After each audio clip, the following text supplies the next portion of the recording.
सावन मास के अंतिम प्रदोष शनि प्रदोष की आप सभी भक्तों को बहुत बहुत शुभकामनाएं। भगवान भोलेनाथ की कृपा से आपकी समस्त मनोकामनाएं पूर्ण हो। आज की वीडियो में आप सुनने वाले हैं शनि प्रदोष व्रत की कथा, और वीडियो को अंत तक देखिए तो आपको प्रदोष काल की पूजा के शुभ मुहूर्त और पूजा विधि की भी संपूर्ण जानकारी दी जाएगी। तो सबसे पहले आप सुनेंगे शनि प्रदोष व्रत की कथा। शनि प्रदोष की पौराणिक कथा के अनुसार प्राचीन समय की बात है। एक नगर में एक सेठ रहता था। नगर सेठ धन दौलत और वैभव से संपन्न था और अत्यंत दयालु था। उसके यहाँ से कभी भी कोई भी खाली हाथ नहीं लौटता था। वह सभी को जी भरकर दान दक्षिणा देता था, लेकिन दूसरों को सुखी देखने वाले सेठ और सेठानी स्वयं बहुत दुखी रहते थे, और दुख का कारण था उनकी संतान का न होना। एक दिन उन्होंने तीर्थ यात्रा पर जाने का निश्चय किया और अपने काम काज सेवकों को सौंपकर चल पड़े। अभी वे नगर के बाहर ही निकले थे कि उन्हें एक विशाल वृक्ष के नीचे समाधि लगाए एक तेजस्वी साधु दिखाई पड़े। दोनों ने सोचा कि साधु महाराज से आशीर्वाद लेकर आगे की यात्रा शुरू की जाए। पति पत्नी दोनों समाधि लीन साधु के सामने हाथ जोड़कर बैठ गए और उनकी समाधि टूटने की प्रतीक्षा करने लगे। सुबह से शाम हो गई और शाम से फिर रात हो गई, लेकिन साधु जी की समाधि नहीं टूटी।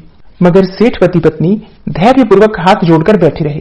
अंततः अगले दिन प्रातःकाल साधु जी समाधि से उठे और सेठ पति पत्नी को बैठे देखकर वह मंद मंद मुस्कुराए और आशीर्वाद स्वरूप हाथ उठाकर बोले, हे वत्स, मैं तुम्हारे अंतर्मन की कथा भाप गया हूँ।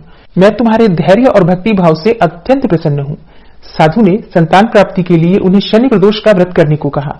साधु ने कहा कि शिव पार्वती की पूजा शनि प्रदोष व्रत के दिन करने से और शनिदेव की पूजा करने से तुम्हें उत्तम और योग्य संतान की प्राप्ति होगी। साधु से आशीर्वाद पाकर और शनि प्रदोष की विधि जानकर सेठ सेठानी प्रसन्न मन से तीर्थ यात्रा की ओर निकल पड़े। तीर्थ यात्रा करने के बाद जब दोनों घर वापस लौटे तो साधु के बताए अनुसार नियम पूर्वक विधि विधान से शनि प्रदोष का व्रत करने लगे। इसके कुछ समय के बाद शनि प्रदोष व्रत के प्रभाव से सेठ की पत्नी ने एक सुंदर पुत्र को जन्म दिया। इस व्रत के प्रभाव से उनके यहाँ छाया अंधकार लुप्त हो गया। दोनों आनंद पूर्वक रहने लगे। तो जो भी भक्त सच्चे मन से भगवान शिव और शक्ति की आराधना करते हैं और शनि प्रदोष के दिन शनि भगवान की भी पूजा आराधना करते हैं, तो निश्चित ही उनके मन की कोई भी कामना हो भगवान शिव, शक्ति और शनिदेव की कृपा से पूर्ण होती है। तो सबसे पहले जानते हैं कि त्रयोदशी तिथि कब प्रारंभ हो रही है, कब समाप्त हो रही है। तो देखिए, सावन मास की शुक्ल पक्ष की त्रयोदशी तिथि प्रारंभ होगी 17 अगस्त 2024 यानी कि शनिवार को सुबह 8:05 पर और समाप्त हो रही है 18 अगस्त को सुबह 5:51 पर। तो प्रदोष का व्रत जब हम धारण करते हैं तो संध्याकालीन त्रयोदशी तिथि जिस दिन व्याप्त होती है उसी दिन हम व्रत करते हैं। ऐसे में 17 अगस्त 2024 शनिवार को प्रदोष का व्रत किया जाएगा, और ये सर्वाधिक श्रेष्ठ है क्योंकि शास्त्रों में सोम प्रदोष और शनि प्रदोष ये दो प्रदोष ऐसे हैं जिनका महत्व बहुत अधिक है। और सावन के महीने में जब शनि प्रदोष पड़ता है तो इसका महत्व कई गुना बढ़ जाता है।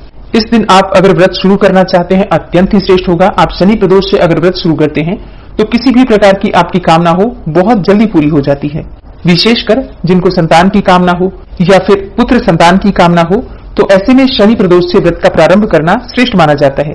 इसके अलावा भी अगर आप शनि की 7.5 से परेशान हैं, ढैया से परेशान हैं, या कोई भी ऐसे ग्रह दशा है जिसकी वजह से आप बहुत अधिक परेशानी में हैं, आर्थिक तंगी है अगर आपको, या फिर आप रोग ऋण शत्रुओं से घिरे हुए हैं, तो ऐसी अवस्था में शनि प्रदोष का व्रत आपको जरूर करना चाहिए। और सावन मास का ये अंतिम प्रदोष है, तो आप अगर बाकी के व्रत नहीं भी करते हैं, जैसे कि हर महीने में व्रत नहीं भी करते हैं, तो भी आप चाहें तो शनि प्रदोष का व्रत करके और इसी दिन आप उद्यापन कर सकते हैं। भगवान शिव की आराधना करके, पूजा करके, मंत्र जप करके, उन्हें ही आप चाहें तो अपना व्रत समर्पित करके और ब्राह्मण को भोजन कराकर दान दक्षिणा देकर व्रत का उद्यापन कर सकते हैं। ठीक है, तो अगर आप बाकी के व्रत नहीं भी करते हैं तो सिर्फ एक व्रत भी आप चाहें तो कर सकते हैं। इसके लिए प्रातःकाल जल्दी उठ जाइए, उठकर नित्य कर्मों से निवृत्त होकर स्नान कर लीजिए।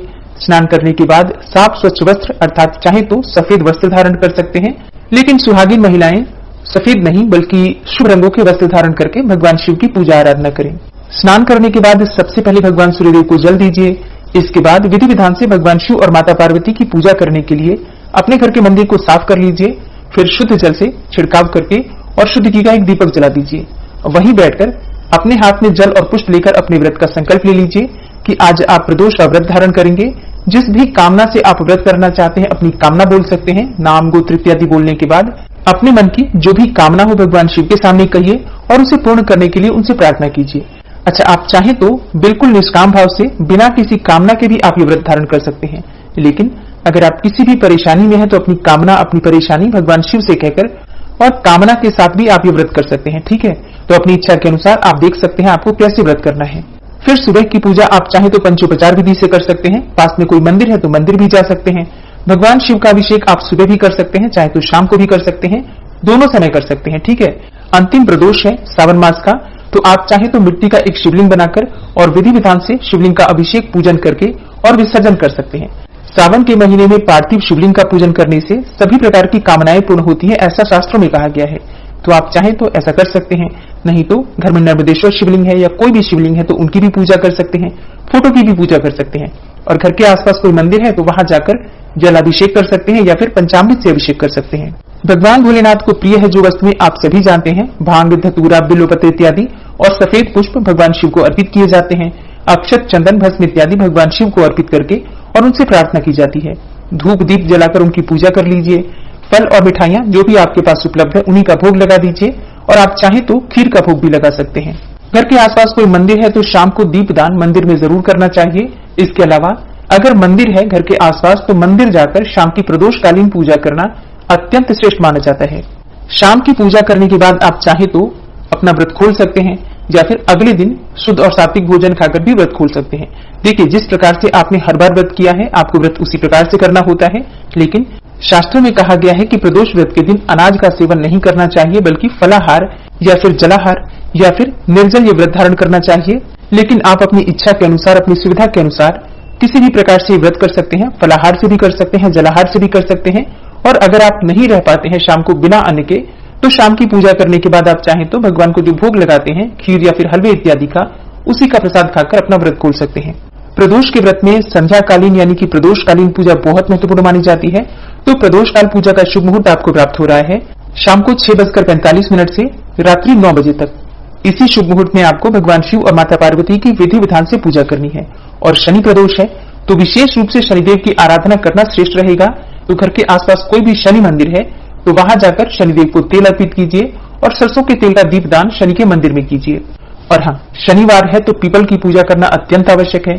सुबह भी आपको पीपल की पूजा करना है, पीपल में जल अर्पित करना है, दीपदान करना है और शाम के समय भी पीपल के पास जाकर दीपदान अवश्य करना है।